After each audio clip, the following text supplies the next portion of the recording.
over an hour of recording time to be able to rank all of these cards, 30-something cards that were released in 2024. It was a lot of fun, and I learned a lot as I was doing that, and I want to get to the rankings as fast as possible. That's why you're here. Let me just tease something I'm going to talk about at the end after you see all the rankings. As I was going through these cards, I realized how quickly we, as players, as a meta, move on from good cards or good archetypes, because we're getting new ones every time. Of course, the newest thing is what takes over the meta, but there's some great cards that we moved on from too quickly, and we spend our resources. We end up purchasing, so to speak, this card, and then we just move on to it from it a week later. And at the end of this video, as I look back at all these cards that I rank, I want to share any decks or cards that I feel like we should, you or I, and I already am, reinvesting in with the cards that I play and the decks that I play, because there's some quality ones out there that in the limited deck slots you have in Marvel Snap, I deleted and moved on from too quickly. So that at the end of the video, after we rank all these cards, which is a ton of fun. Before that, I just briefly want to talk about something I learned as I was preparing this information and going through the Spotlight schedule for 2024 to make sure I got all the cards in the right order.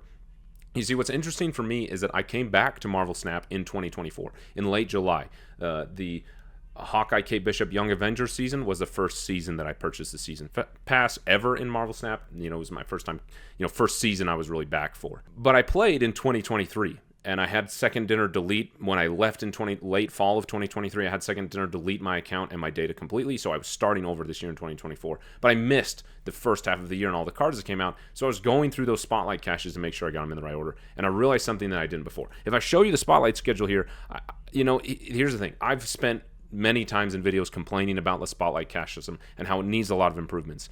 Please don't let what I'm about to say discount from this, me being on you, the player side, that this system needs to change. However, this perspective helped me realize that it's not as broken as we think. So this, thanks to SnapZone, MarvelSnapZone.com, for having this fantastic Spotlight schedule for the whole year, actually since it was really introduced. So if I scroll down to this year, which starts January 1st with Caiera, was the first card. So this card here on the left is the new card, and these are the other two with it. So if I just scroll through this really, really quickly, and I know that I'm going to miss some, but here's what's really, really interesting to me. There is a ton of X-23. X-23 is in the Spotlight cache a lot, but there are other cards that are in the Spotlight cache pretty quickly. Here's Mobius. The Loki season was in late 2023, wherever it is. Here, Mobius in September, right? And then you scroll down, and it's not even 6 months, and he's back in the Spotlight cache. So if you didn't get him the first time, you have the chance to again. And we'll see that again as well. If you keep scrolling down, Lady Deathstrike and High Evo are also in the Spotlight cache a lot, surprisingly. Caiera, right? May, not even 5 months, and Caiera is back in the Spotlight cache. Skaar is back in the Spotlight cache. Ravonna back in the Spotlight cache. Grandmaster, a new card this year. 6 months later, back in the Spotlight cache. Miek, 6 months later, is the Spotlight cache. Say what you will about that card. Not a great card. But again, it's back in the Spotlight cache. Corvus Glaive is back in the Spotlight cache after being a new card. Black Swan and Hercules, both new cards this year, and we're back in the Spotlight cache within 6 months of being brand new cards. Same thing with Beta Ray Bill. Same thing with Cull Obsidian. Same thing, well, Hope Summers was technically a season pass card, but Hope Summers as well. Proxima Midnight. I think Blob. Red Hulk as well. Loki is, while he was a season pass card. Pixie as well, a card that was released this year and is in the Spotlight cache. Cannonball, a card that was released and was in the Spotlight cache. Mockingbird, U.S. Agent, cards that were in the Spotlight cache. Not even 6 months later, a second time after being a brand new card for you to get. Sage as well. I think it was only 2 or 3 months for Sage to come back. Skaar coming back as well. Mobius coming back again, which is a great card. What am I missing? I think Elsa Bloodstone was one of the new cards, if I remember right. If I had prepared, this information would be better. Thena being a card that was in the Spotlight cache not too shortly after. Valentina being a card that was back in the Spotlight cache not too late after. Copycat, Red Guardian, and then we get Miek again. Ravonna again is a great card, right? And then we get into where we are now. And then even again, we have Grandmaster again, Black Swan again. Hawkeye Kate Bishop was a card that hasn't even been out 6 months as a season pass card and is already in the Spotlight cache again. Marvel Boy and Caiera, fantastic. What a great fitting two cards that go really well together. This has been in the Spotlight cache now a second time since it was released, in a year since it was released as a new card. Marvel Boy, 6 months later in the Spotlight cache again. Misery, not a great card, but in the Spotlight cache again, less than 6 months. Makari in the Spotlight cache again, just a little bit over 6 months. Namora in the Spotlight cache again after being a new card. Blink in the Spotlight cache again after being a Season Pass card, if I remember right. Was Blink a Season Pass card? Yeah, Blink in May was a Season Pass card, so, a little bit less than a year. Zemo being in the Spotlight cache after being a Season Pass card, and so on and so forth. So the Spotlight cache system has its problems. It's broken in a lot of ways. Before we get into the ranking, it's important in this kind of grandiose perspective as we see it on a weekly basis, and we miss this perspective. Taking a step back, looking at the perspective. Second Dinner is giving us, in a broken system, the chance to get new cards a lot, if that makes sense. I have Thena and Valentina and Red Guardian and Copycat, even though I missed those seasons. I was able to get those cards rather simply. Supergiant is another one that was a repeat card, right? I've got cards like Mobius and Skaar and Sage and Mockingbird and U.S. Agent and Loki and Proxima Midnight and Cull Obsidian and Beta Ray Bill and Black Swan, Miek, Grandmaster, Ravonna, I already said Skaar. Cards that were new cards, but came back a second or even third time in the Spotlight cache. So, system's not as broken as we think it is, although it does have its great problems it needs fixing that I've talked about at length. So, here's the ranking. I'm going to skip whatever introduction I did the first time yesterday when I recorded this on the first day of 2025. Hope you're already having a great one. I really do sincerely mean that on the second day. Here's the ranking. Thanks for letting me talk about the Spotlight cache. At the end, some recommendations on cards that you legitimately should come back to. So let's get with the first card, which is Skaar. Right here. He was released as a 6'11". He was a Season Pass for January, and then later he was nerfed to a 6'10", but it took a long time, all the way until November, I believe it was. Let me check my notes. Until November, or maybe it was December, I don't remember, but it was because of Surtur. So I think it actually was December after Surtur's season. So almost a full year for Skaar to get nerfed. And now he's a 6'10", and that really was because of Surtur. And whenever he was in the Spotlight, I actually got him, so I have the Spotlight variant of him and the Spotlight profile of like the special, which is crazy that I'm so confused how I got him, because it's not just I got the special variant of him, so I have the special, Spotlight. So I'm trying to remember how I got two of him. Anyway, nonetheless, Skaar, he's a really interesting card to think about. Where would I rank him? He's a pretty good card, mainly because of Surtur. He really came into his own because of Surtur. I played a different Skaar deck before Surtur was everything, because like I mentioned, he was one of my initial Series 5 cards, and even then he had a pretty big impact. There's something about these discount cards, so I'll say the same thing with Mockingbird. So Skaar and Mockingbird, where if I don't get them discounted to 0, they feel horrible. I don't know what that is, because a 210, if you get Skaar discounted at 2 or even 4, a 410 is just incredible. It's even with Mockingbird, like a 3-9 is insane. So overall, where would I put Skaar? I think especially with Surtur being here, and just overall power-wise and how he plays, he's a pretty good card. He's coming to an all, but I'm going to right now at least put him in the B rank.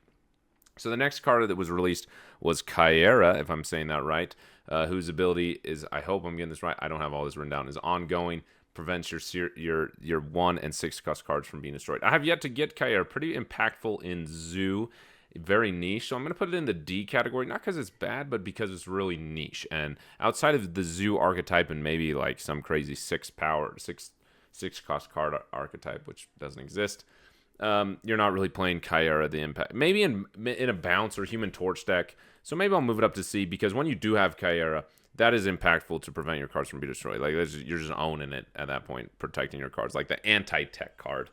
So right now we're putting Caiera at C. I do not have Caiera, so feelings are mixed. Then Hercules was the next card released, which he has been, I'm just going to play him here. D will be your placeholder. He's been buffed. Well, technically he has. He's been buffed and nerfed multiple times. He started as a 4-6, then went to a 4-7, then down to a 3-4, then back to a 3-5, now back down to 3-4, and then back to 3-5. So now he's now a 3-5. When you move a card to this, when a card moves to this location, move it to another one once per turn, and that includes enemies cards. In the move archetype, pretty impactful, but I think what we've seen now, and we'll get to this, is that the move archetype, when it's doing its best, is kind of a move bounce archetype, and Hercules isn't necessarily a part of that. However, when Madam Web came out, he was a phenomenal card to include in your move cards. Like with Madam Web and Hercules going on, you were pretty much unstoppable.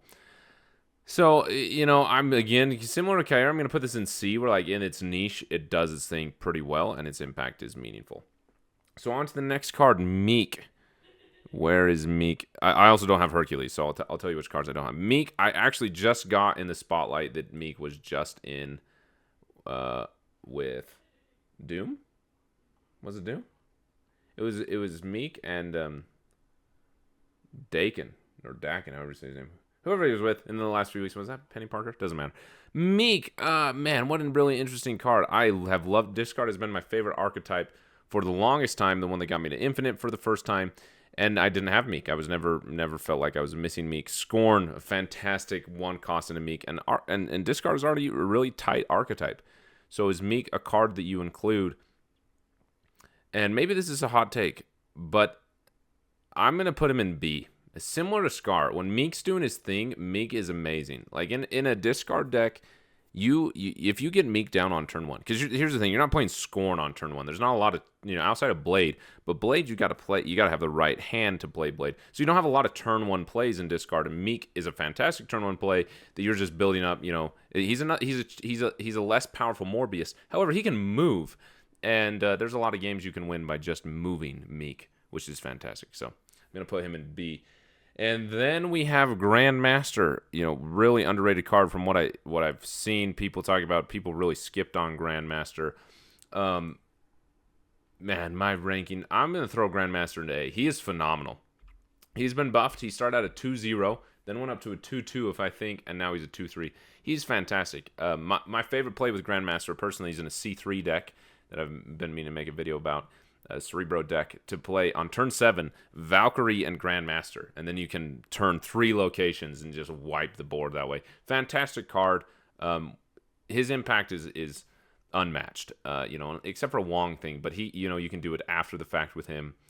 He's a fantastic card. Really, really good card that I think they buffed, similar to what they did with Shadow King. We're like, hey, please play this card. It's good. It's a fantastic card. I gotta move this a little bit faster, else we'll be here forever. And then the next card, which was surprising me, I felt like this card had been around forever, even when I played Marvel Snap. Beta Ray Bill. In the Hammer Bros deck. He's kind of doing his thing. He's been left alone. He just was released. And I have Beta Ray Bill now. I got the bundle variant that he came in, which is really cool. I have a Hammer Bros deck now that I play, which is fun. But again, he's not an insane card. He's not meta-shattering. Like, he's good. If you're playing a Hammer Bros deck, Beta Ray Bill's fantastic inclusion, but he's just a middle of the road card, similar to Hercules or Caiera, where when they're doing what they're doing, you're grateful that they're doing what they're doing, but you're not playing a game thinking, well, let me just say this: if you're playing your Hammer Bros deck and you don't have Beta Ray Bill, you're feeling it. However, if you're playing any other deck, Beta Ray Bill isn't the card that's going to come down. You're just like, well, I'm losing, so. And that brings us into February. With the Season Pass card, this was the... suddenly forgetting their name. The Black Order seasons. Thanos' gang. Black Swan was the Season Pass card. I did not know. After the rework, Black Swan was completely reworked. I think she was released as a 3/5 on reveal. Until the end of next turn, your 1-cost cards cost 0. Reworked to activate. Moved down to a 2/3. Phenomenal card, especially in bounce. I love this, especially if you got Hit Monkey. Bounce is my new favorite archetype, so I'll make a lot of videos about bounce, and I include Black Swan. I think I made like 4 videos that have had Black Swan, and people ask, what can I replace Black Swan with? Nothing. Black Swan is an incredible card, I think, slept on in a lot of ways. Maybe it's better to put an A, overall, feeling-wise, in the meta, game-wise, because if you're not playing bounce, if you're not playing, I don't know, Hit Monkey deck, whatever it is, Zoo deck, maybe, no, that doesn't make any sense. Why are you playing Black Swan? And so it's similar to Caiera and Hercules. It's niche. However, its impact is so much larger than Caiera and Hercules. And in my playstyle, I love Black Swan. I include her in so many of the decks I play because I play bounce so much. So she's easily an S tier card for me. And then we have the next card released. Supergiant. Supergiant has potential. I don't think it's a horrible card, but out of 2024, it's one of the worst. On reveal, the cards played next turn are not revealed until the end of the game. Fantastic tech guard go. This happened a lot. Interesting enough, when I was playing in the Symbiote Spider-Man season, I was playing a discard deck pretty heavily, and MODOK was frequently my turn 5 play. And if you cancel out my MODOK until the end of the game, that just ruins so much of my play. So fantastic tech card. Like if it's a heavy combo deck, you have ruined everything. If this is a Zolot Black Panther style deck, that type of thing, Odin style deck, you've ruined a lot with Supergiant. So fantastic tech card, but just not enough. Not a particularly impactful thing that it's. I think Supergiant does what it does well. I think people just forget about it, and so it's left the meta. It's got potential, but I don't think big enough. I also have never played Supergiant, so this is just going off those few games that I played against. And the next card we have Cull Obsidian. A similar thing. We'll just put him down here. He's a good card. He's a 10-powered card. Does his thing. He's got his place in that Surtur deck. I personally don't have him. I don't feel like I'm missing because of him. Like he's not. I wouldn't put him up here with Skaar. Because if you're missing Skaar in your Surtur deck, you're missing out. Where if you're missing Cull Obsidian, you can play a Crossbones and play him, which he's a little harder, a little easier to play than Crossbones, but middle of the road card. Next, we have Corvus Glaive, which I don't have. I wish I did in discard, as I mentioned, is my favorite archetype. Discard 2 cards and +1 max energy. That energy is huge. So I think it just shells itself up enough into B rank because of that energy. And it's now, because of the nerf that happened to Hellcow, the only card that discards 2 cards, outside of MODOK, from your hand. And so, impactful card. +1 energy manipulation is always huge. So, cool card. Again, one that I wish I had. Moving on to the next one, the last one of the season, Corvus Glaive's wife, Proxima Midnight. Similar thing. I'm going to actually put it down here with... Oh, man, this is where things start to get hard. For now, I'm putting it in B with Corvus Glaive, and maybe I should put these in order, actually. So I'm going to do it like this, and I'm going to do it like this. Yeah, put them in order, right? Come on. There we go. Proxima Midnight, to me at least, is just a huge card. When I got Proxima Midnight from my discard deck, I had Wolverine up until Proxima Midnight. Does a similar thing, but you way more location control. Also, Wolverine is only a 4-power card. This is 7. Fantastic card in discard. But not quite up here, because if you don't have Proxima Midnight, you can still make a really viable discard deck. However, if you do have Proxima Midnight, you're not making a discard deck without it. It's a fantastic card. Also, really fantastic addition in like that mill-style discard deck as a great target for your Moon Knight that you're using as a mill-style card against your opponent. Great card. Really, one of my favorites, actually. It's similar. I'll say this about another card later. It's just kind of boring. Like, it just does what it does, and what it does is good. But it's not, it's not as exciting as, like, I don't know, Doom 2099 as an example. It's kind of boring, so it's forgotten about, but it's a great, reliable card. Moving into March, we have and I believe this was the Avengers versus X-Men season, which I will say, as I was researching the cards and their nerfs and buffs, I missed out on something pretty cool, where apparently cards had unique abilities specific to Avengers or X-Men during the Avengers or X-Men season. What a cool idea. Why don't we do more of that? Why isn't that a thing? Why didn't Thor and Loki and Odin get a special ability during this War on Asgard thing? In this, what season are we in now? Rivals? Okay, that doesn't have one. In the symbiote season, why didn't Venom or Carnage or Null get some cool ability? We should do some more stuff like that. That's cool. Anyway, where was I? Got to get back to my notes. Hope Summers is the next card. I don't have Hope Summers. Great card. I'm just gonna say, every time someone plays Hope Summers, like, oh man, I wish I had that card. Particularly in like a Kitty Pryde deck. I'm glad that Thena has brought back Kitty Pryde. What a fun deck to play. And Hope Summers' impact in that deck is huge. Really, really cool card. One that I wish I had. Can't speak too much about it because I haven't played with it. So I don't... I can't... Again, I'm not saying that I'm hungering for Hope Summers. My deck But actually, at the same time, there is one deck that's a Kitty Pryde deck that is hungering for Hope Summers. Like, when I've played them, I was just like, oh, like, I just can't quite get enough of what I need. And it feels like Hope Summers would be the solution to that. But I don't know. On to the next card, another one that I don't have. Pixie. Cool card, cool concept. You can do some cool things with it, but I'm just going to put it down here. I think that it's, again, not meta-shattering, not huge in any way. We'll just put it down here because I don't have too many thoughts about it. I've never played it, so I don't... Like, I see people play that, and, like, in some ways, I'm like, oh, what does that mean? Are they going to play a one-cost, Doctor Doom? A one-cost Red Hulk, whatever it is. But it's not... Like, it doesn't have me shaking in my boots, and I've never played it, so I don't know how that feels to play as, so I'm just putting it down here. The next card we have that I talked about earlier is Mockingbird, which, again, I don't know what it is about this Skaar and Mockingbird combo. When they don't get down to 0, it just doesn't feel good enough. But Mockingbird's been nerfed, actually. Sorry, I've been skipping on these notes, actually, because nothing else has been nerfed. So Mockingbird was nerfed, increased from a 5 cost to a 6 cost, and then has gone between 10 and 9 power a lot. I will say I got Mockingbird when she was a 10 power card. Felt way better for some reason. Not sure why that 9 power, that 1 power point is enough to have her fall off.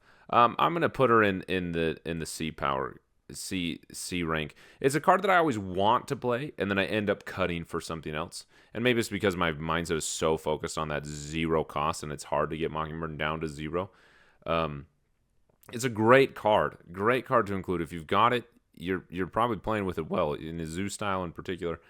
But for me, I always just end up skipping on it for something else. I'd rather play an Onslaught in Zoo, or whatever it is. So that's where Mockingbird lands. Cannonball. He has been nerfed and buffed a bunch, and he's back to exactly where he started. So he's the exact same. I would say now, in the current meta, he's a.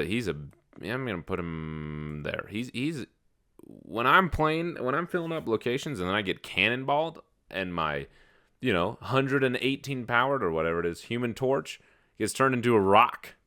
Ugh, that's horrible. And Clog's been going off the ramp since Doom 2099. So great card, one that really has, I think, kind of took a while to come to his own, but now really, really meta impactful card. I think really a phenomenal thing in Clog. And I personally put it up there. Like every time my opponent plays, I'm like, oh man, what a great card.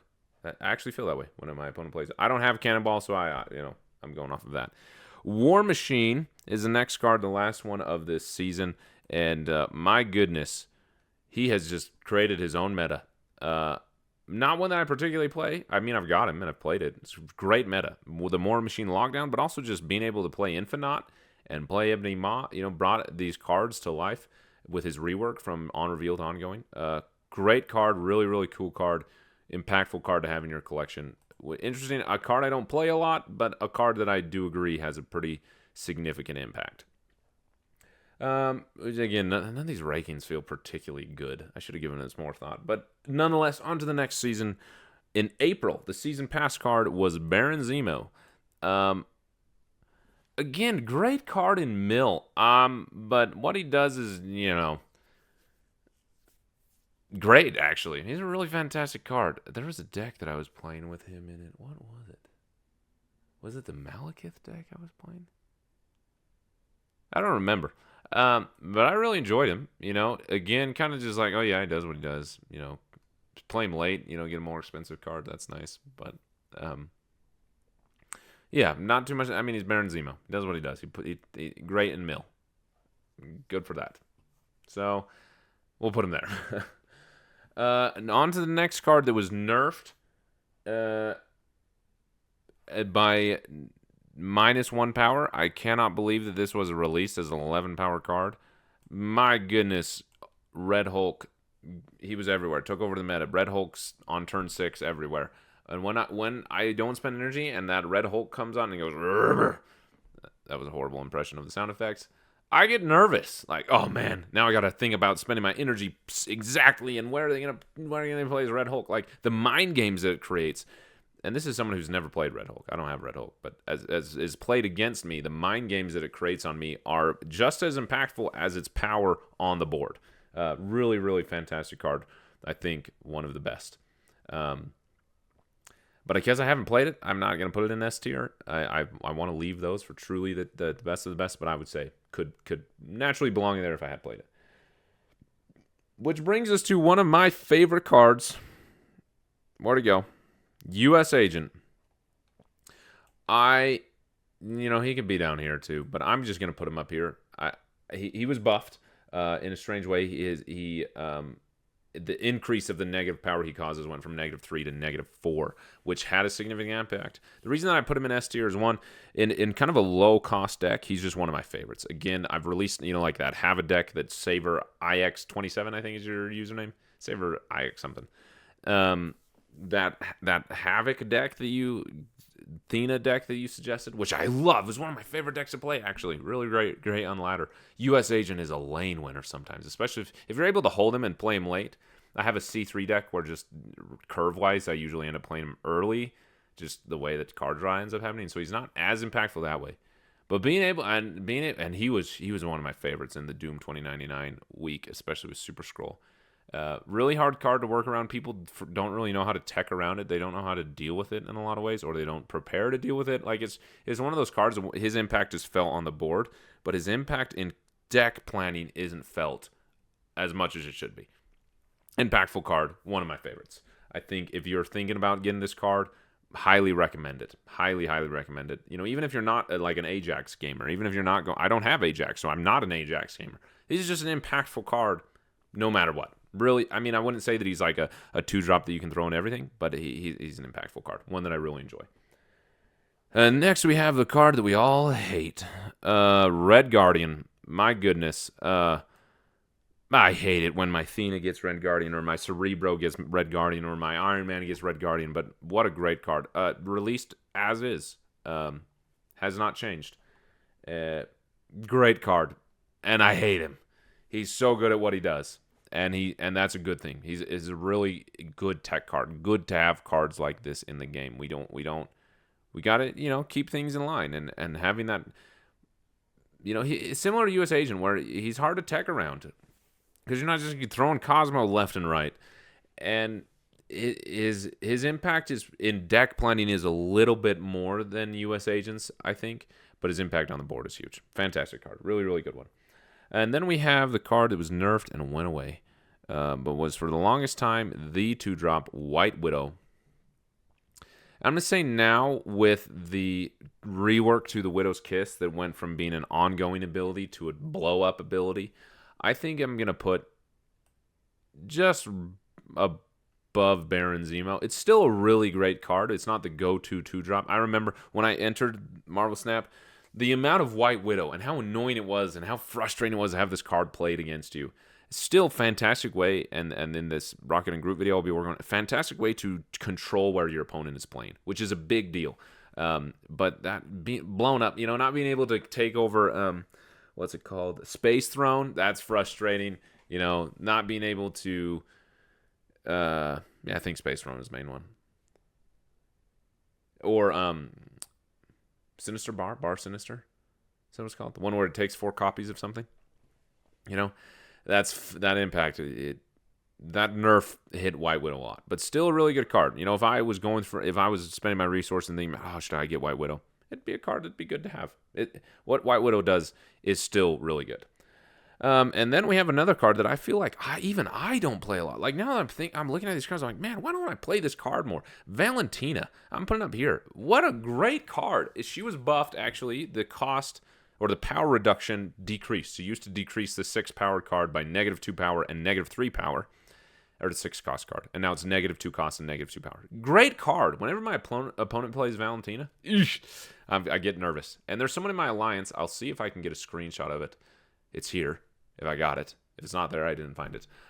Where he plays a Valentina deck that he really likes. I think he's got like a Crackle Valentina now because he plays it so much. And he says that Valentina is just one of those fantastic cards that, randomness sometimes totally misses, but other times you get a 4-costed Odin, and you're going with that. So really fun card that does a lot. That I look at it and I just think, why don't I play it more? Conversation about that at the end. it was really interesting to look at all these cards and look at how quickly I personally move on from playing them and how many good cards there are. Why am I not playing them? Which, second dinner, you missed on the super premium pass, whatever it's called. Whatever the upgraded season pass was. I think it's super premium. Why was it in the announcement for it? This is a one-off, I apologize. But in the announcement for it, you said that it would make any deck builder happy. I thought that meant you were going to give me more deck slots, but you were going to make me pay for it. That makes sense. You're going to make me use your server space, use your data, make me pay for it. I understand. No. You gave us dumb variant and 2 borders. That is not a deck build. That doesn't help a deck builder. Come on. Major miss. Can you tell I'm frustrated? The amount of times I've had to delete decks because I want to make more, and then I forget to go play that deck because I deleted it. It hurts me. So that's the end of April. Wow, we got to move this along. We are only in April. The next card, the season pass card of May, Blink. Great card. I'm gonna put Blink just right above Skaar. In the Blink Hella deck, what Blink does is second to none. Fantastic card. Really, really cool card. I think outside of that, it's not doing a lot, so I could see myself moving it down here. But its impact, like, that's just a big thing. So actually, I'm going to move it down. I'm going to move it right behind. No, actually, like I said, I'm flying by the seat of my pants here. None of this feels great. I don't have Blink, so this is all going off when Blink is played against me. I think it's a really, really good card. The next card that was nerfed and left, Nocturne, that's not where I'm putting it, but just for now, was nerfed from a 3-5 to a 3-4, and its meta share decreased dramatically, but you can move it once, and it changes the location when you move it. Similar thing, I'm gonna put Nocturne right in here in the C tier. Actually, I'm gonna put it there. Moving is just a big ability. Location control, a big ability. But I think Nocturne is... I'm moving Nocturne again, actually. I can't decide. I don't have Nocturne. I don't play Nocturne, so I don't know. But it's never felt like a particular game winner. However, its impact is meaningful, and so I don't want to put it lower. Next, we have one of my favorite cards, Sage. Oh my gosh, especially in Mr. Negative, which is one of my favorite archetypes. People missed on this card so much. Fantastic card. Amazing card. One of my favorites. Wong Odin shenanigans with Sage. Zola shenanigans. Great card. Really enjoy it. This is a great card. I don't have any more to say. If you don't have Sage, Sage is one of those cards that you should not skip. However, what I will say, Wolfsbane is a slept-on alternative to Sage. Yes, Wolfsbane can never get as high as Sage. Never will be able to. But if you don't have Sage and you're just trying to make decks with your collection level, I ran a fantastic Wong, Odin, Zola style Mr. Negative deck with Wolfsbane. And there were many times, and it had Gore in it as well. There was a few different versions of this deck. There were many times that it was better to Taskmaster the Wolfsbane than it was to Taskmaster the Gore. And you know how big Gore can get in a Mr. Negative deck? But you have a Wong down and a Mystique on the Wong, and you Sage that full location that's been reversed by Mr. Negative. That's a big card for one cost. Anyway, Sage, phenomenal card. Just amazing. Really a card that you should prioritize. I hate telling people what to do with their collection, and I feel like people really sleep on Sage. The thing is that Sage, you got to play late. Playing Sage on turn 3 is horrible. And so you got to work that into your deck. You're not playing a 6-cost card on turn 6. You're playing a 3-cost card with something else. But I think that Sage is underrated in a lot of ways. At least in the meta that I'm seeing. And then we have another card that, I'll put down here right above Cull Obsidian. Namora. What Namora does in Namora decks, that's why they're called Namora decks. You can't do anything, you can't replace Namora. I think Namora comes and goes in the meta. I think there's some times where I'm seeing a lot of it, and there's other times where I'm not. And sometimes it's just a game winner. But also, sometimes it's not. So, I again, one of those cards I'm like, man, I should play this more. Back to that thought in a second, though. Then the last card of May we have is Sasquatch. I love Sasquatch. I am so sorry if you listen to me and I told you, hey, skip this week. Whenever Sasquatch was came again. I think it was with Penny Parker, actually. Was it with Penny Parker? Doesn't matter. It's very recent, like in the last 2 or 3 weeks, that Sasquatch was in the Spotlight cache for the second time. And I told people, oh, if you get Sasquatch, it's not any, there's other cards that you can put in any of those decks. Since having Sasquatch, I have put Sasquatch. She is in now 3 or 4 of my decks, and I love her. Every time I play Sasquatch, I'm satisfied. Really, I think one of the most underrated cards to be released this year is Sasquatch. Really great card. So excuse me for speaking incorrectly when I didn't know about the card. I ended up spending my keys that I told you not to get Sasquatch, and loved it. Great deck. Specifically in Bounce, which again, as you can see, I love Bounce. I love low-cost cards like Black Swan enables, and Sasquatch goes along with that. Which actually, hot take here. I'm going to put Sasquatch up here right behind Black Swan. The Sasquatch impact to me has been huge. As an example, I was playing Gold Conquest either yesterday or earlier today, days combined, and I was playing in Gold Conquest against a Galactus deck. And so there's a lot of having to read locations, and when you're bouncing cards, that's really hard because you lose priority a lot. And so being able to play a Sasquatch on turn 5 for really, really low cost, and still being able to bounce cards with your Falcon, right? And you're able to play your Sasquatch and your Falcon on turn 5. You just saved yourself from a Galactus with that. Really, really love Sasquatch. Great card. So, now we move on to June. This was the Eternal season, which kind of interesting that they skipped on, what's his name? Flew too close to the sun. Icarus. Really curious why they skipped Icarus for Arishem. Like, Arishem's impact on the meta is huge. A phenomenal card. Impactful card. But they skipped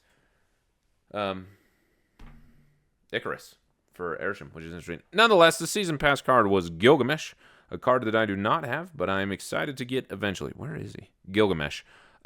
Similar thing. I'm putting him behind Valentina. Actually, I'll put him above War Machine. Great addition to Zoo. Great way for Zoo to be able to win that second location it needed to. I think a really good card. Impactful card.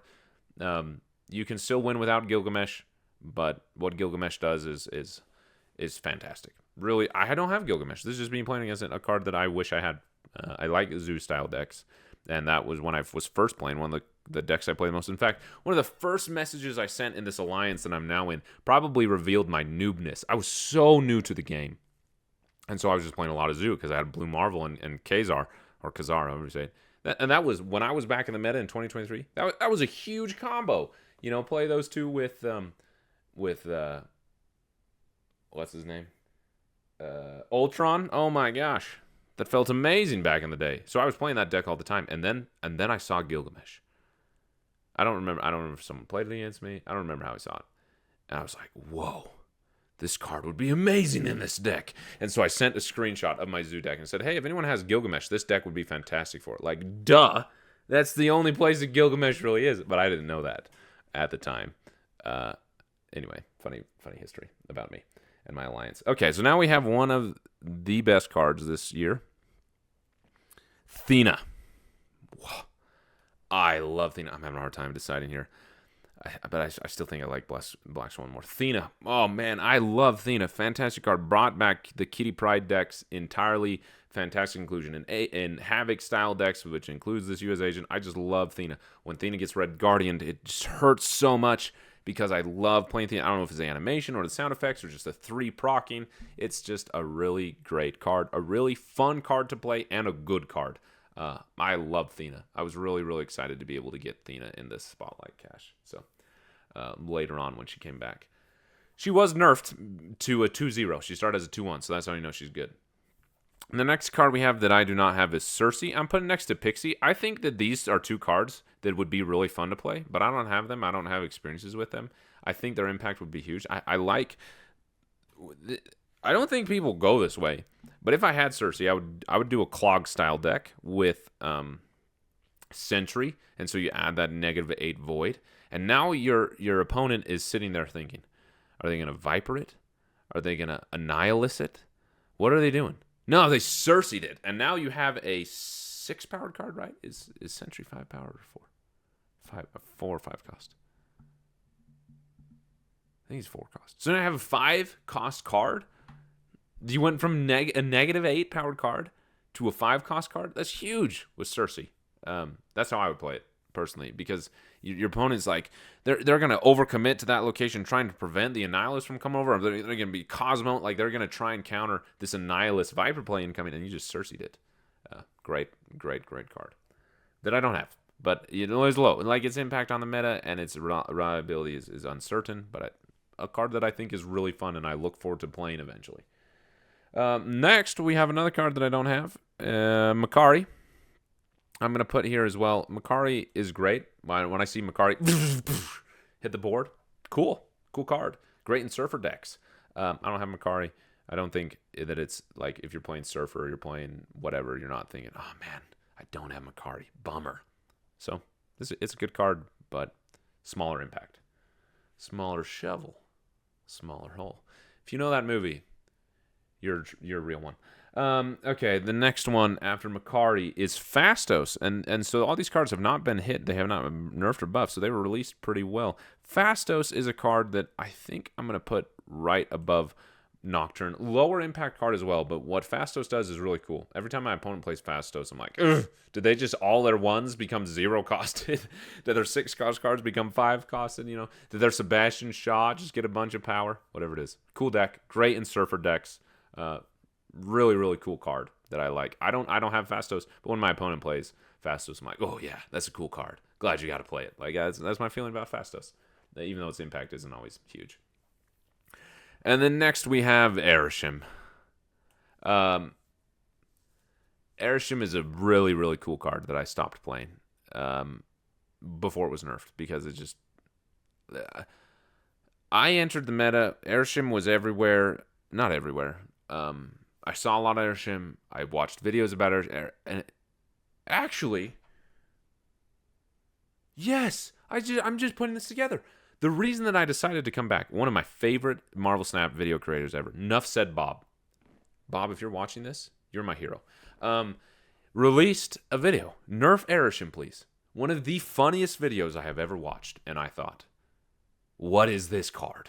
I need to play Marvel Snap again. And that is what eventually brought me back to Marvel Snap. Cool card that I as soon as I found out, oh, okay, there's no, like, then I had to come back into this new economy. It's like, how do you get cards, or you have to get tokens? I was racing to get tokens as fast as I can and just waiting. And Arishem rotated into my shop pretty quick, and I had him pinned forever, waiting to get my first 6,000 tokens. When you start with 0 and you're low collection level, the tokens take forever, it feels like. I remember finally spending my tokens. My first token purchase. Actually, I take that back. My first token purchase on a Series 5 or Series 4 card, because before that, before I realized that I was able to get Arishem through that, I was just spending my 1,000 tokens on Series 3 and 4 cards. I don't recommend that. Nonetheless, I remember purchasing Arishem. I was in the bathroom, of all places. Played my first game, and I laughed because it was just so fun. Like, the joy was so great that I laughed. So I'm going to put up here. Obviously, people complain about Arishem a lot. Here's the thing. If you're having a hard time playing against Arishem, I think it's more of a skill issue than anything. Yeah, that even before Arishem was nerfed, that energy and that card, like their ability to ramp is impactful, but you can also, they're also playing random cards that have no synergy. Maybe they do. Maybe they got 2 Goliaths. That was frustrating. But a really cool card. Obviously, the nerf, the dramatization of the nerf really bothered me. It's one of the complaints I have about. It's tough because I get it. I'm one. Content creators got to make titles and thumbnails that get you to watch. But the amount of videos that said Arishem is dead, the death of Arishem, finally, like, Arishem is not dead. Arishem is still a phenomenal card. It's still a really viable deck. It's still a great option for new players to be able to play with other cards. Like, let's not be dramatic here. It's still a good card. Anyway, that's enough about Arishem. I got to move along. We've already been doing this for 40 minutes. And we're only in July, so let's move a little bit faster. The next card we have is Gwenpool. Gwenpool is another great card that every time my opponent plays, I think, man, I wish I had Gwenpool, and I don't. So I can't speak too much about it. Actually, there was a few times that I played Arishem and got Gwenpool, and it felt amazing. So I'm actually going to move Gwenpool up above Grandmaster. I think Gwenpool is one of the best 4-drops in the game. I think a really, really good 4-drop. Hydra Bob. I want Hydra Bob so badly. If I had Hydra Bob, he'd probably be up here.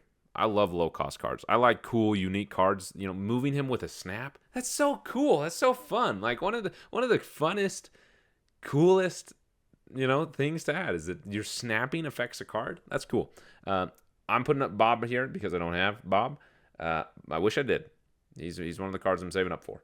It's hard to know, you know. He was actually in my shop, and I let him roll out, waiting for Madam Web. Nonetheless, really cool card. He was buffed. He would start as a 1/4 and buffed to 1/5.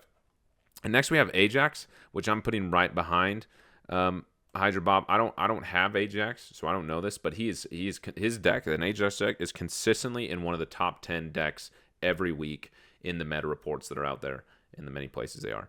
Strong card, frustrating deck to play against. Cool animation, cool sound effects. Really cool card that I don't have, but a really, really strong card and a really good card. And then we have Copycat, who was nerfed from a steal the text to a copy the text, and that made a big impact. In fact, there was one time that before that, I somehow drew to the bottom of my deck. I think it was one of the ones that your cards reshuffle, I don't remember. And that text being stolen was brutal. But I think Copycat is one of those go-to 3-drops now. I'm going to put Copycat just right above Hope Summers. I think Copycat's a really good card, a really phenomenal 3-drop. Also, not the strongest card ever. You know, sometimes it pulls an Infinite, and then you're done for, right? Sometimes it pulls a Pixie, and you don't want that. Sometimes it pulls a Cull Obsidian, right? Whatever it is. But still a cool card, and a really good 3-drop. And then we have Cassandra Nova, who I just purchased with my tokens today because I missed Deadpool's Diner. In fact, I mentioned that August was the first season I came back. I technically came back in July at like the last week. I finished my recruit season, whatever it was, and got like unlocked all the other ways to play you get when you're out of that recruit season with 3 days left of Deadpool's Diner, or 2 days left. And I was like, here, get this new card. And I was like, I didn't know what Deadpool's Diner nobody knew. So I was like really pitying myself before I understood that I was in the same boat as everyone else. But I was like, the game mode overwhelmed me. I also didn't have any, like, I was a brand new player. There was no way for me to win that many bubs. And I saw it was like 15 million bubs or whatever it was. And I just thought, there's no way. How is, I was like, no one's getting this card. They must not expect anyone to get it. It's not very good, whatever. Like, and then it was everywhere. And then every time someone plays Cassandra Nova, I'm like, oh, I missed it. So where would I put Cassandra Nova? I'm going to put Cassandra Nova right above Gwenpool. Great card. Obviously, a fantastic response to Airshim being everywhere in the meta. If you get a Cassandra Nova on an Airshim, like, you're stoked. Really good card. Really cool card. Excited to experiment with it in the sense I purchased it today. I have yet to play with it, but it rotated into my shop today. And I spent my 6,000 tokens on Cassie Nova. So, really cool card. It also was nerfed, start as a 3-1, went down to the 3-0, which is fantastic for Mr. Negative decks. I'm curious how Cassandra Nova performs in that. And now we have August. These are the cards that I know and I can speak to even better. One of my favorite cards coming up here, Hawkeye Kate Bishop. That title, I'm a bigger Hawkeye fan than you. I use it in almost every single deck because it's true. I love Hawkeye. Just like regular Hawkeye. Not just in Marvel Snap, but in general. Kate Bishop has been one of my favorite characters for years now. Like 7 years, maybe? How long has it been? Wow, I've been reading Kate Bishop comics for a while. And nonetheless, wow, my brain. Great card. One of the go-to 2-drops. And I'm really excited for people who don't have Kate Bishop. Kate Bishop's coming up in either next week or the week after that in the spotlight. Get it. Spend your tokens. Spend your keys on Hawkeye Kate Bishop. She's a phenomenal card. One of the go-to 2-drops. Really versatile. Just does a lot of great things. One of my favorite cards. Great. I don't, not much more to say about it besides being really, really reliable. Then we have another card that I was surprised. Like, it's interesting to think back to this early, like me, my first keys that I'm spending. Why did I spend what I spent? I don't know what I was thinking, but, kind of proud of myself for how well I did. I got a Marvel Boy. He was so good in Zoo that he got nerfed. He started as a 3-2-1 down to a 3-1. I'm going to put him, right ahead of Gilgamesh. I think his impact in Zoo is a little bit more than Gilgamesh's fantastic card. When I got him, I was playing Zoo everywhere. Just a super fun card to play. Like, every time I play Marvel Boy, I'm so excited. Like, I'm excited at the opportunity, especially on turn 3. I'm excited to have the opportunity to play Marvel Boy on turn 3. I really enjoy him. Great, fantastic card. One of my Thanos decks, and my only Thanos decks. I love Marvel Boy. One of my favorite cards. But smaller impact, but still meaningful impact. And then we have Wiccan, a card that I skipped on because everybody was talking how bad it was, and then it created its own archetype that's consistent. Where is Wiccan? Oh, right here. Duh, it's alphabetized. Everyone was sleeping on Wiccan, saying, oh, it's going to be a bad card, and now it's created its own archetype. I don't have Wiccan. I don't play Wiccan. Whenever my opponent plays Wiccan, particularly in high voltage, I always kind of shaking my boots a little bit. Really cool card. Cool deck. Cool archetype that I'll open up. I don't know too much about it because I haven't played it. I don't know what it's like to play it. It's just a sense of what other people are playing. So I'm going to put him in B. He probably belongs in A somewhere. But my knowledge of Wiccan is lower. In fact, I'll put him in A.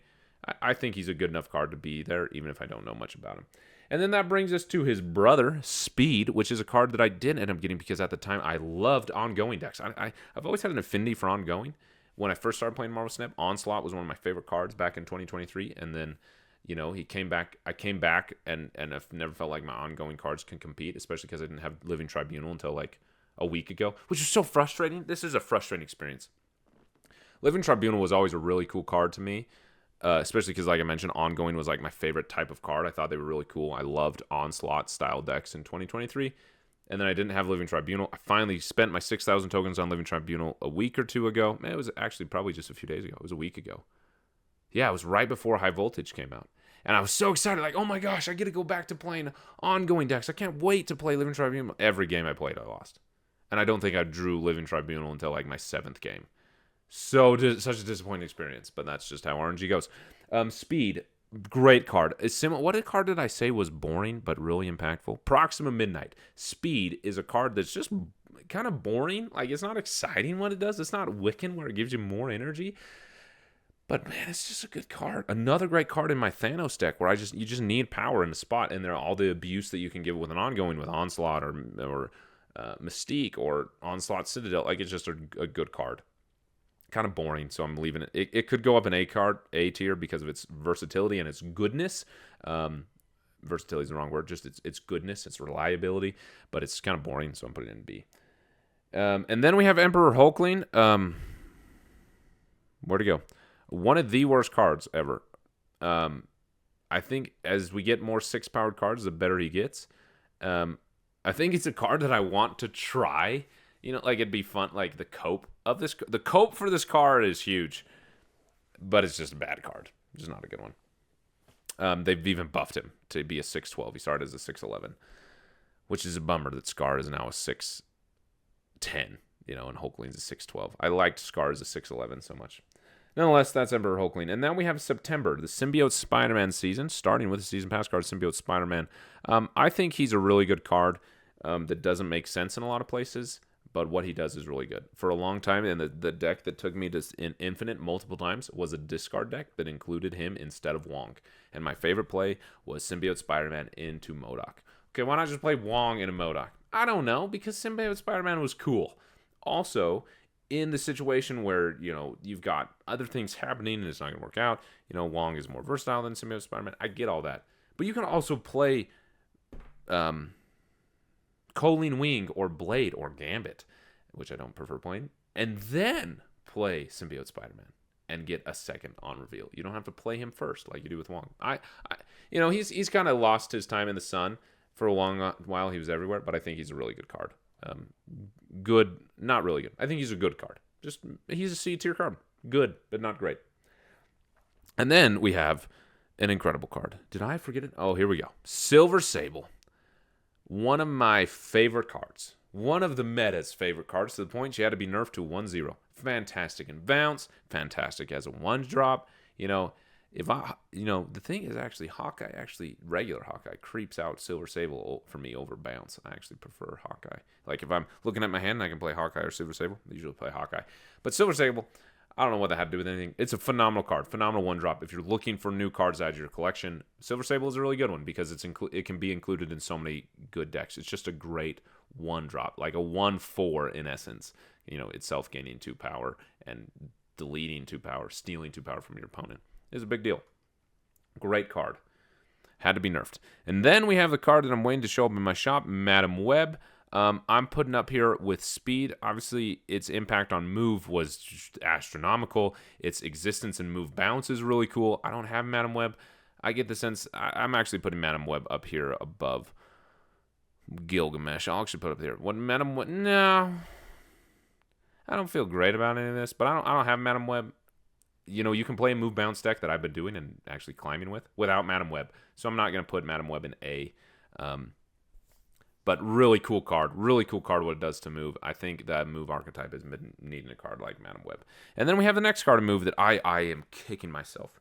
Why did I skip this week? Guess what else was in this week, in the Spotlight week for Aranya? Miss Marvel and Sage with a really cool Sage variant. I looked at Sage multiple times and thought, that's not a very good card. Are you kidding me? One of my now favorite cards. That was stupid. In addition to that, Miss Marvel, I know she's been reworked and kind of left the meta, but that was actually one of the last seasons I played, was when she was released. And I wanted that card so badly. I didn't purchase the season pass. But she actually, I actually have one of the comics. It's down there on my shelf. Miss Marvel is one of my favorite characters ever. I think some of her comics that are written are some of the best. And so from that standpoint, from like an IP standpoint, I really wanted the card Miss Marvel when she was released as a season pass card, but I was a free-to-play player back then. Nonetheless, I skipped on this week. What are we talking about? Aranya, not Miss Marvel. I skipped on the week. I now have Aranya. I spent my tokens on it. It's been a great addition in my move bounce deck. And while the activate is amazing and being able to delay it, it's also frustrating that if you bounce Aranya, you can't activate it again. Even if you get the time, I was so proud of myself. I even got the timing right to be able to have the timing to be able to have a turn to activate is what I'm saying. And you couldn't, and that was kind of disappointing. So I'm going to put Aranya just right above Madam Web.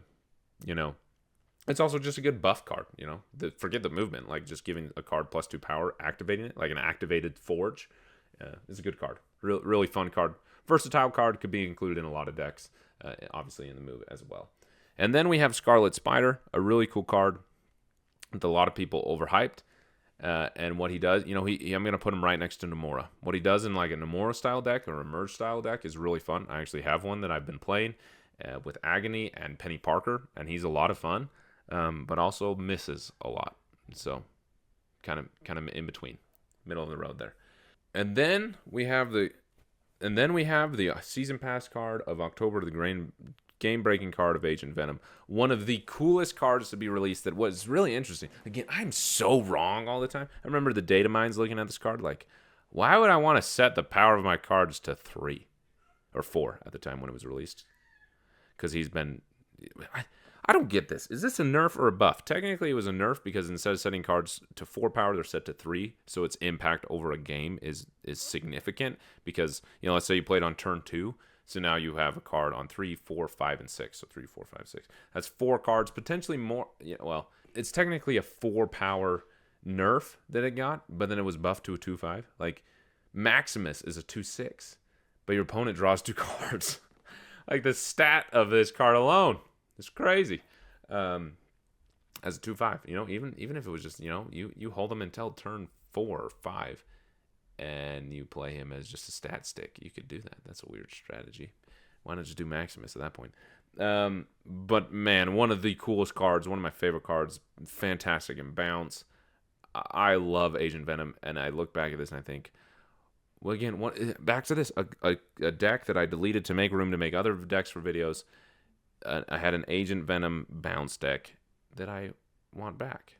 I'm sure I saved it somewhere. Like I saved my deck codes. I could go get it back, but why do you make me delete it?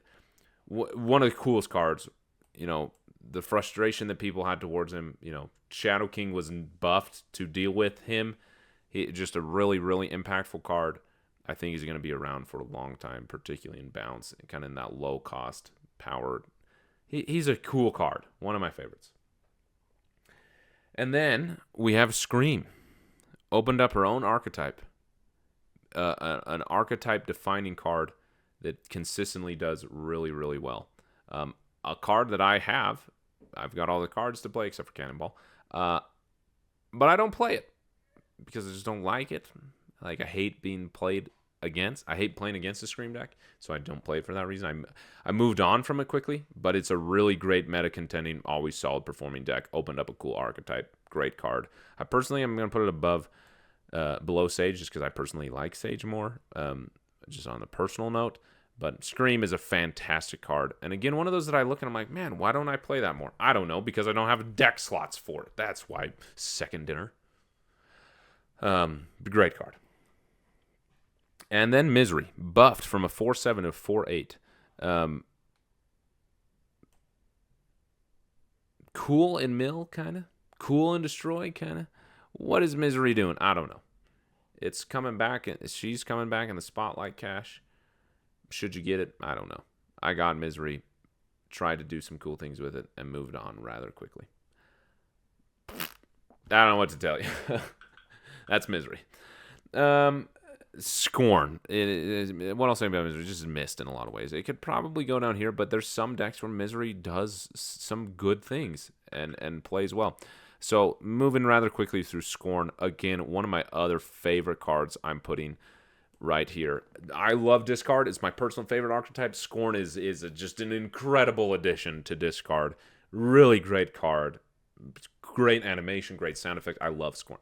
And I'm so frustrated. This is one of the cards the only one that I could not get the original art for, so this is a variant, and it will bother me in this tier list forever, but it is an amazing card, so maybe it deserves to be the only variant. I don't know. Great card. Really fantastic inclusion to Discard. Really cool card. And again, if we're comparing this overall, meta-wise and card impacts, maybe Scorn deserves to be longer, because you're not playing Scorn outside of Discard. But that's okay, because you're playing Scorn and Discard, and Scorn and Discard is incredible. And I love Discard, so it's an S-tier card for me. Also, another S-tier card for me is Toxin. Great addition to Bounce. I see a lot of people playing Toxin over Beast, actually. I play both, but great addition to Bounce. Made Bounce, from what people say, more accessible. I had gotten to Bounce because of Agent Venom, and then Toxin just made it even better.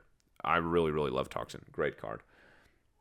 And then we have Anti-Venom, a card that could do cool things. When my opponent plays Anti-Venom, I'm always like similar to Valentino, like, oh no, what's coming down at 0 cost? Really cool in kind of an Ajax-style deck, an Affliction-style deck. Like, he's definitely got his place, and what he does in that deck is really meaningful. It's just very narrow, and so I think kind of missed overall. Similar to Hercules and Caiera, where what they do in the decks that they're doing what they're doing is meaningful, but outside of that, they're not doing anything. That was like the most vague thing, but hopefully specific enough for you to understand that these 3 cards, Caiera, Hercules, and Anti-Venom, what they do in the decks that need them to do what they do, they are very meaningful cards. Outside of that context, not too meaningful. Similar to Misery, actually. So I'm putting Misery down here because I think Misery is worse than Anti-Venom. So Makari probably doesn't. Actually, I feel like switching this now. I'm going to put Makari up there and Misery down here. And then we have our second free card, Agony, which I did not add to the list. So I have to add it right now. Sorry, I apologize. So if you do this tier list, Lasher, King Eitri, and Agony are missing. So you have to add them after the fact on your own. So here's Agony. I think Agony is a slept-on card. In a Scarlet Spider Namora style deck, in a Kitty Pryde style deck, Elsa Bloodstone deck, I love Agony. I have a split Agony because I like the card so much. Its impact is minor. You can do things without Agony, but I think when people were frustrated with Agony being a free card, they didn't have the vision, because Agony, for being a free card, is really good in doing what it needs to do. And now we have the November season, trying to move through this quickly. This has been a long video. Thanks for making it all the way here if you are. Surtur. My goodness, super fun when he came out, and then I moved on from him really quick, and I only started playing him again because of High Voltage. He's a card that is really, really good, but gets boring really quick with my playstyle. Like, just the way that I like to play Marvel Snap. I've expressed this before. I liked it to be kind of like a chess match where I'm like having to strategize against my opponent, and it doesn't feel that way with Surtur. It's just like, oh, play big cards, win. Great card, really, really impactful, cool card, but the fun factor isn't there for me. When you first start playing Surtur, the fun factor is there really, really strong, but it wears off quickly for me. So I'm going to put Surtur just above Scream. I think these cards are more, and for that reason, actually, I'm going to put Ajax behind Surtur. Like, again, I don't know Ajax. I just think Ajax is meta impactful, so that's why it's this hard. But these are the cards that, enjoyment-wise. So there we have Surtur, and then all the buffs that he brought along. He also was, or nerfs that he brought along. He was nerfed -1 power as well, because he's that good. And then we have Fenris Wolf. Fenris Wolf is doing what Fenris Wolf does. I'm gonna put Fenris Wolf here in like a mill style deck. He's really good, cool card, great tech card, but yeah, I don't think you build a deck around Fenris Wolf. You include Fenris Wolf in decks that are already doing what they're doing. But when he pops off, and it is well worth it. And then we have a card that was buffed from a 3/3 to a 3/4, and that is Frigga. Another card that I feel like is really kind of underrated. I'm going to put just above Grandmaster. At first, when I had Frigga, I was so frustrated. I think the video I made was Frigga Frustrations, if I remember right. Just couldn't get it to work. And then I started playing a Kitty Pryde Elsa Bloodstone Galacta merge deck, and copying a Kitty Pryde at 12 power was amazing. Copying a 32 powered Human Torch, amazing. The more I play Frigga, the more I'm glad I've got Frigga. So but at the same time, there's sometimes where like Frigga's tempo at 3 cost is so frustrating. The 4 stat line is actually pretty good. The 3/4, that's a great stat line, and you're copying something. So I'm gonna move it down because there's actually a lot of times I end up skipping Frigga because the tempo on curve just isn't there. So getting through this quickly, the next card is Malekith, which this is one where I'm like, man, I moved on from Malekith really quick. I remember making that Malekith, what's his name? Ronin accusing deck, which was really good and really fun. Why did I move on from it so quickly? I don't know. I deleted it as soon as that week was over. But it's a good deck and actually really fun to play. But again, and Malekith's impact in like a discard deck is huge. Whenever my opponent plays Malekith, I'm always like, ooh, what could that be? But you can also Cosmo against a Malekith really easily. You can Alioth a Malekith. So I think that I'm just going to put him right above Skaar. He's a cool card. What he does is really, really cool. But sadly, one that I and the meta moved on from rather quickly because his impact isn't huge. But I think has the potential to be more impactful than these other cards. And then we have Gorr, one of my other favorite cards that I really love.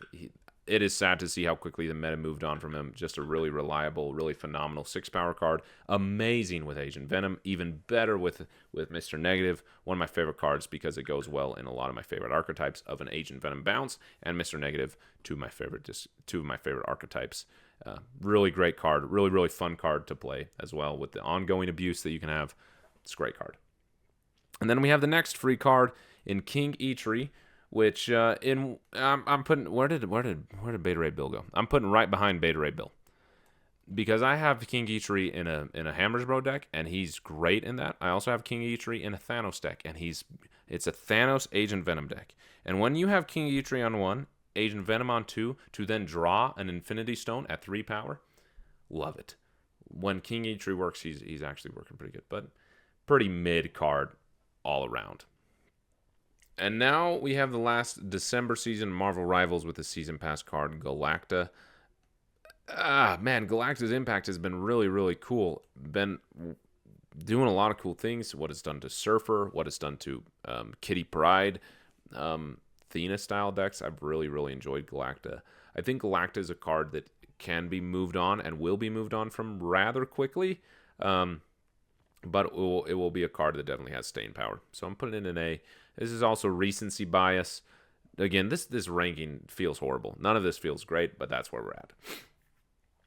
And then we have the first Spotlight Cash card of that week, and that is Luna Snow, which I'm going to put right behind Hope Summers. I think what Luna Snow does is cool.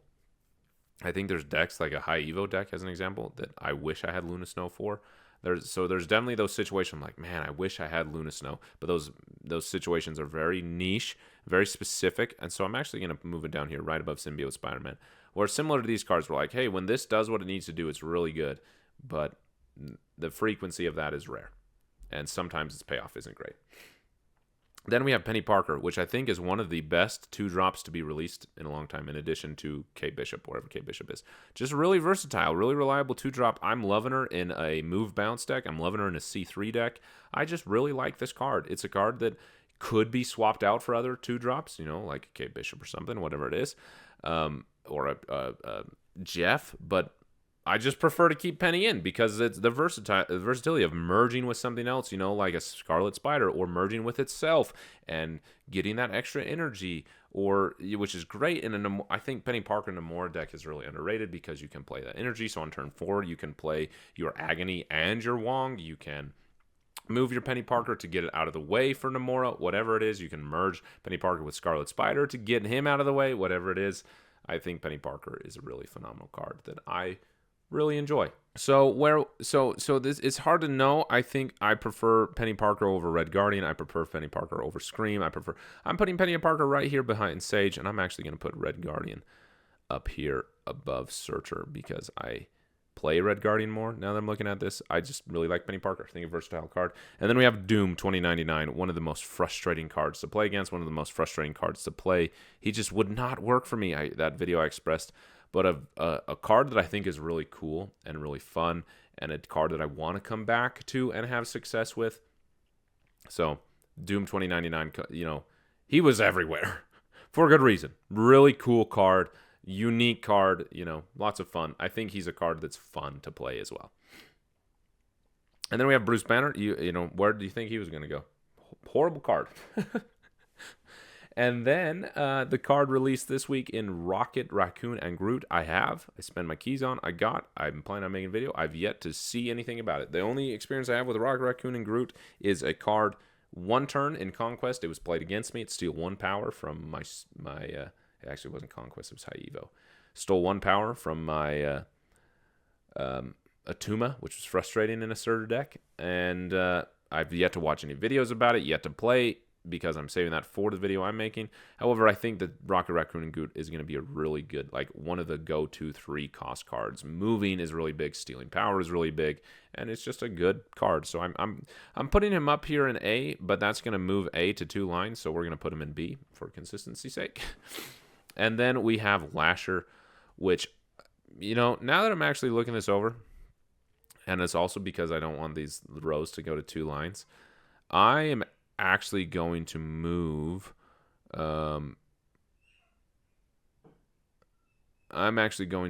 Sage into, no, not Sage. I'm actually going to move Penny Parker into an S tier. I think Penny Parker is, like I mentioned, a card that I really like. It also allows me to put Lasher in tier A because I think Lasher is going to be a good card. I'm going to put him right behind Marvel Boy. I think his potential, especially as a free card, is phenomenal. Put him in a buff deck. Put him in a deck with Penny Parker, as an example, and merge your Spider with your Lasher, and then steal even more energy. I think he's going to be a really, really cool card. So that's how I would rank all of these cards for this season. I'll move myself out of the way as we go over them. Let's see if I can zoom in here. Now they're on 2 lines, so that's frustrating. So real quickly, closing thoughts. We'll just read through the ranks really, really quickly. So at the bottom, Bruce Banner, one of the worst cards released in recent memory, I think is going to be buffed and reworked. Tier F, we have Emperor Hulkling, then Supergiant, and this is going from worst to best. Tier D, we have Cersei, Pixie, and Misery. Tier C, we have Makari, Anti-Venom, Hercules, Caiera, Cull Obsidian, Namora, Scarlet Spider, King Eitri, Beta Ray Bill, Mockingbird, Nocturne, Phastos, Symbiote Spider-Man, and Luna Snow. Tier B, we have, sorry, you couldn't see my mouse. Tier B, we now have Fenris Wolf, Miek, Baron Zemo, White Widow, Corvus Glaive, Cannonball, Hope Summers, Copycat, Proxima Midnight, Skaar, Malekith, Blink, Speed, Madam Web, Aranya, Agony, Frigga, Rocket Raccoon, and Groot. Tier A, we have Wiccan, Valentina, War Machine, Gilgamesh, Lasher, Marvel Boy, Grandmaster, Gwenpool, Cassandra Nova, Red Hulk, Scream, Ajax, Surtur, Red Guardian, Doom 2099, Sage, Hydra Bob, Galacta, Daughter of Galactus. And then Tier S, some of my favorite cards in the game ever. Penny Parker, Erishim, Gore the God Butcher, U.S. Agent, Toxin, Sasquatch, Thena, Silver Sable, Scorn, Hawkeye K. Bishop, Black Swan, and Agent Venom, which I could actually switch these 2 cards. I like both of them a lot. There is my tier ranking of all the cards released in 2024. That was a lot of talking. That was a lot of video. Thank you for watching. Thank you for subscribing. So here we are with the tier list. This is my saved file that I have. I did this yesterday, so I don't have, the raw one that you were looking at. But as I was doing this, as I mentioned, there were a lot of cards that I realized we moved on from too quickly, that they no longer have a place in a meta, that the deck that they existed in, is still there in moments. And of course, there are cards that last longer than others, but some of them are better than others and should not be moved on from so quickly. Some obvious examples that are still holding on is cards like Ajax and Scream and Wiccan and War Machine and Gilgamesh in Zoo, with cards like Marvel Boy and Caiera, right? So those cards have kind of stuck around. But some cards that I feel like were moved on from rather quickly are cards like Malekith. That was one that I feel like does a lot and has the potential to do a lot and was moved on from pretty quickly. Symbiote Spider-Man is a fantastic card that I feel like was moved on from pretty quickly. Mockingbird. Namora decks are really, really strong. I feel like that card was moved on from pretty quickly. Anti-Venom is a really strong card if you can get him to work in the right deck with Luke Cage in kind of an Ajax-style deck. Great card that was moved on from kind of quickly. Sage is still a card that is slept on in a lot of ways.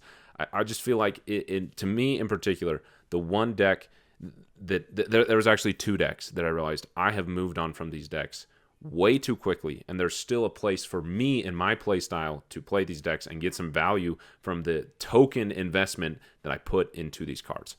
And those cards include Scarlet Spider, Namora, where'd it go? Malekith, Copycat, White Widow, and then Zoo. And the other one was Gore. Specifically Mr. Negative Gore decks. Yes, Mr. Negative decks are still there. You still see them, but obviously, I know the meta shifts every week. I'm not saying that we as a meta have to get back to an old card that was there a month or two ago. But man, what a great deck. Just after recording this video, I went back to playing my Mr. Negative Gore deck that I moved on from too quickly. And I've been having a ton of fun. Why did I move on from that deck? I don't know. These are some great cards that still deserve its place in the meta. Sasquatch is another underrated card. I made a whole video about that. Sasquatch is a great card. There are good cards. It's okay if the meta shifts. You can shift with it, but there's also cards that you've spent your tokens or your keys on in the past that you can still get value of because they're still great cards. Anyway, thanks so much for watching this super long video. You know the drill. If you made it to the end, leave a pineapple emoji. Thanks for all the people who leave pineapple emojis on that other super long rant video, me complaining about the Spotlight Cache. It means a lot that you would watch the whole video. Really, I sincerely appreciate it. And I hope your 2025 is off to a great start and that Marvel Snap is a part of the greatness that is starting 2025 for you. Thank you again so much for watching. Thanks for all the new subscribers. If you're new here and you made it to the end and you're not subscribed, you should consider subscribing. I appreciate it. Happy snapping.